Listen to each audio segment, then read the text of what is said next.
So today we're going to be comparing the iPhone XR and the Mate 20. So the iPhone has only one lens while the Mate 20 has three lenses. It has a wide and a telephoto lens. So if you really like to be creative, then I would say the Mate 20 would be the better choice. So this is the low light test to see how good is the quality in low light, of course. And let's move on to the actual footage in pictures and see which one is better.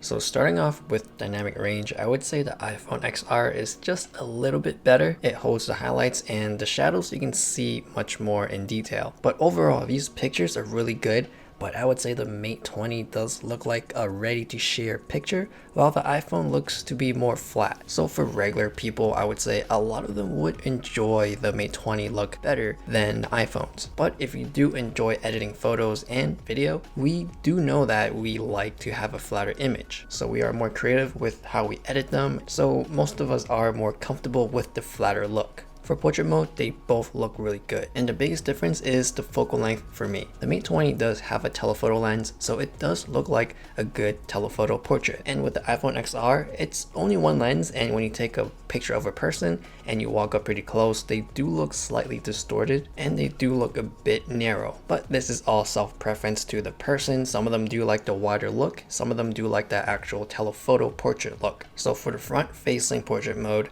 the Mate 20 does cut off your whole body, so everything is basically in focus, while the iPhone only focuses on your face and blurs out everything else. For the iPhone, on the hair portion, the edges do tend to be a lot softer. For group selfies, the Mate 20 tends to be slightly wider, but not by much. The Mate 20 can actually take portrait mode like pictures or DSLR like pictures of objects and things without faces. Unlike the iPhone, you really need a face to activate that portrait look. So this may be the biggest disadvantage of the iPhone, and there are people that like to take these type of pictures, not just of people, but of their pets or other things. The iPhone can be a bit cooler. For some reason, I think the white balance on the iPhone is a bit sensitive. Sometimes there's a huge difference between the coolness and warmness, and sometimes it's slight, whereas on the Mate 20, I do find it more consistent. The iPhone XR's main camera is pretty wide. It is wider than the Mate 20's main camera,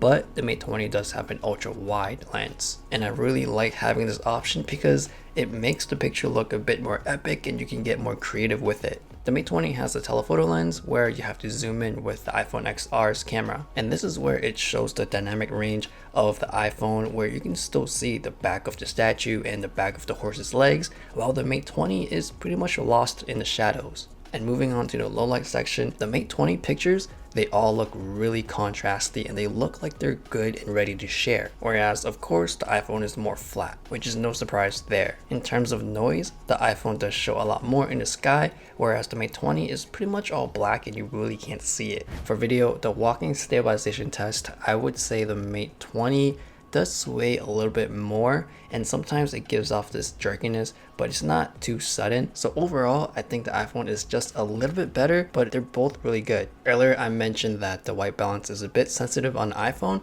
which I can tell from here that it just shifted to blue, and the Mate 20 is still consistent with its colors. And it shifts throughout the video. If you go back to where you first see Darian walking, they're both pretty warm, and throughout these two clips they're getting cooler and cooler, and it changes really quickly. And if you watch it throughout the one take, you can't really tell, you have to look for it, but not until I chopped it up like what you just seen, then you can tell the change in the color temperature. The dynamic range, I will give it to the iPhone, even though in this case and in this scenario, the Mate 20 looks a bit contrasty, a bit dark, while the iPhone does look more pleasing.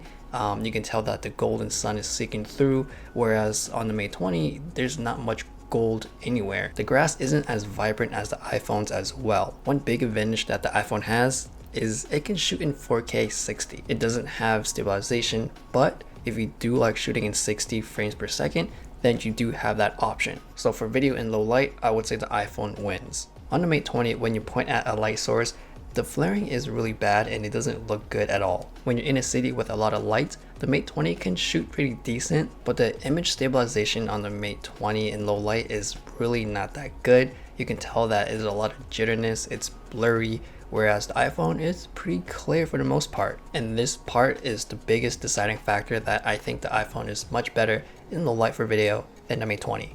So that is my overall review of the iPhone and the Mate 20. For pictures, the iPhone is more flat, while the Mate 20 is more saturated, it's more punchy and ready to share. Like I said in the beginning of the video, the Mate 20 does offer more creativity because you got 2 more lens choices. It does offer that aperture mode so you get your shallow depth of field with your pictures. For video, they're both really good for daylight.